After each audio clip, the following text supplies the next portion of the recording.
Well, greetings, ladies and gentlemen, on the ongoing review of course, Avatar: The Legend of Korra, Season 1, Episode 7, The Aftermath. In case you're still getting confused over this, because I know some people are thinking this is Episode 6. Don't forget, first episode was a two-parter, which means it was Episodes 1 and 2. The premiere was technically 2 episodes. So I'm going by the official count.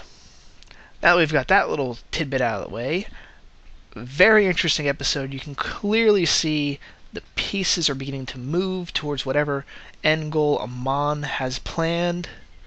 We probably have about 2 episodes left before we really get into the finale, if at least from what I heard on that the first season is planned to only have 12 episodes. We're going to have more, 14 episodes for the next season. So I imagine season finale will be a 2-parter, so that means we have about 2-3 episodes left for plot development, and we certainly got one this time.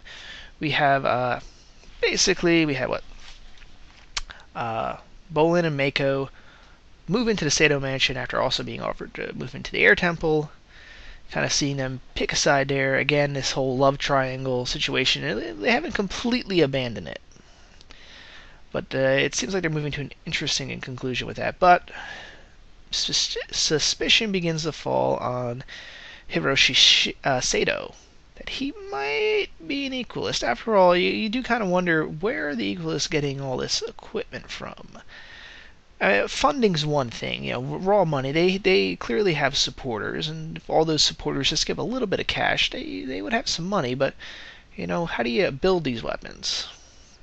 That's a different story. You need a production facility, and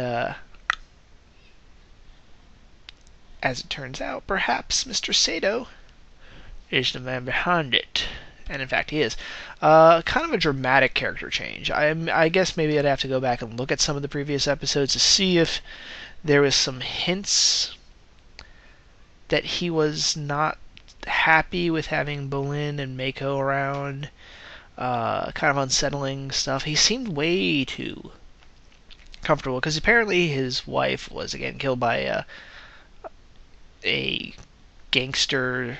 How he particularly would get in that? I mean, I guess this was before he was filthy rich. And again, it always comes down to these triads, which I wonder if they're ever going to make the point out. If you got rid of bending, there would still be triads. These groups would still exist. They just wouldn't use bending to hurt people. They just use knives and clubs, like the real mafia. I wonder if anyone's ever going to make that point that it's not bending that's causing these problems. It's people's attitudes. That might be what they're building up to. We'll see. If they are, maybe they should have spent more time on concentrating on the gangsters and addressing that type of problem. But we shall see. But yes, as it comes out, first Sato, obviously he's denying it. They try to throw a few bones, like maybe it's not Sato, maybe it is this Cabbage Corporation group, which again is another interesting reference to the first series. But lo and behold, and of course, there's a giant production facility underneath this guy's mansion. How they built this thing, I do not know, because, when you have benders, that's one thing. You just say, okay, they bended the earth out of there. No. He had to, dig this sucker out. Well, I don't know. I guess he could have hired benders to dig the hole and then, brought in everything else later. It's possible. But it's an interesting, and of course they try to bring in another conflict with, of course, Asumi.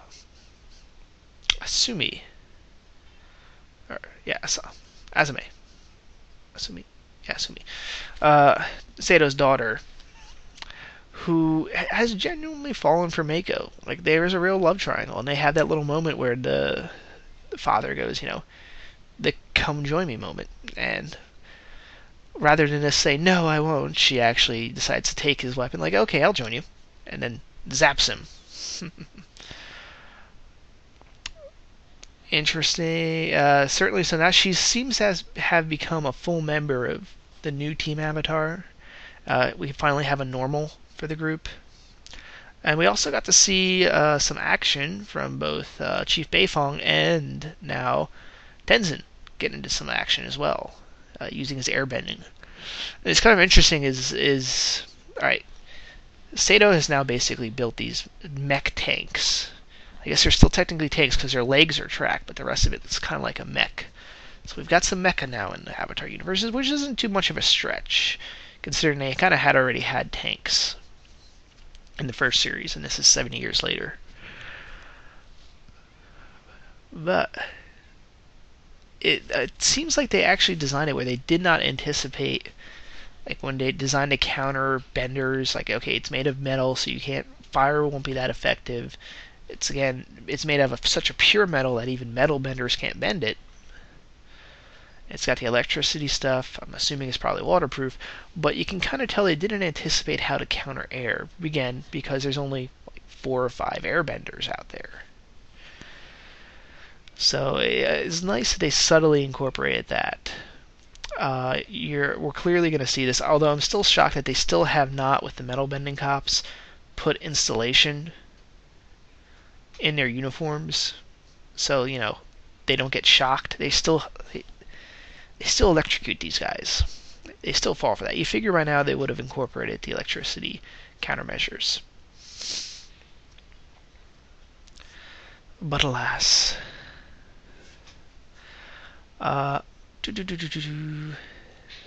So we're certainly see the tools now that how Amon's going to accomplish his revolution.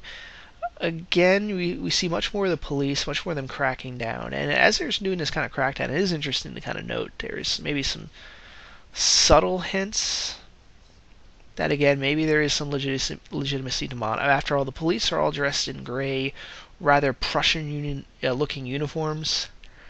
So you just had this sense of, like, suddenly, like, they're Nazis cracking down on stuff. I don't know. I might be misreading that. I might be reading too much in. But it's definitely a great episode. Some new and interesting action. We get to see this Sato become a new villain. It'll be interesting to see how his character goes. I have a feeling his daughter's going to give him some sort of speech, and he's going to go, oh, what have I done type of moment.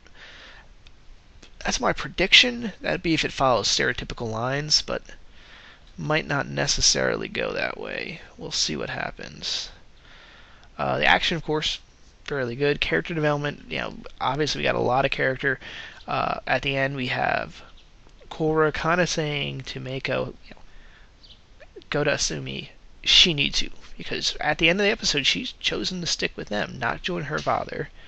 She obviously can't go back to her father. She's going to go live with, basically now, everyone's going to go live on Air Temple Island. I'm sure we're going to see that kind of new dynamic addressed, how Tenzin and his family has to deal with their new visitors. It'll be interesting. Certainly now there's considered a full-on escalation in this conflict between the Equalists and the city. It'll be... Oh, and of course, Chief Bolin is going to resign her post, and she's going to go outside the law to get her men back, because the cops that did join her on this raid, they got captured and taken to Amon. So we'll see what happens. So we're seeing escalations on both sides, hence it's called the aftermath of kind of realizing the war is on. It'll be interesting to see, did they bring in some sort of actual military, or are we still stuck with just the police? Do things become escalated even more to the point where you start seeing, the troops on the city, which again might feed into Amon. Here, hey, look, this isn't a republic anymore. The military is out in full force. This is a dictatorship of the Benders. Again, might be falling for Amon's tricks. Like the episode, I have no idea what they're doing really. Next episode, we'll see what happens. I'm excited for it. We either have I think a slower character development, because we just had 2 episodes that really wrapped up and ratcheted up everything. I think maybe next episode we'll take a bit of a breather, get used to everyone now living on the island together. Perhaps concentrate a bit on Korra's training, because we're not seeing her develop too much in airbending. I don't think we've even seen her airbend yet. Which actually I don't think we're going to see until she has her flashbacks. or we see the full flashback. Find out what happens. And of course, I think we'll probably eventually also see a character from the old series pop up soon. That's my prediction. But I guess we'll wait and see which one. Zuko.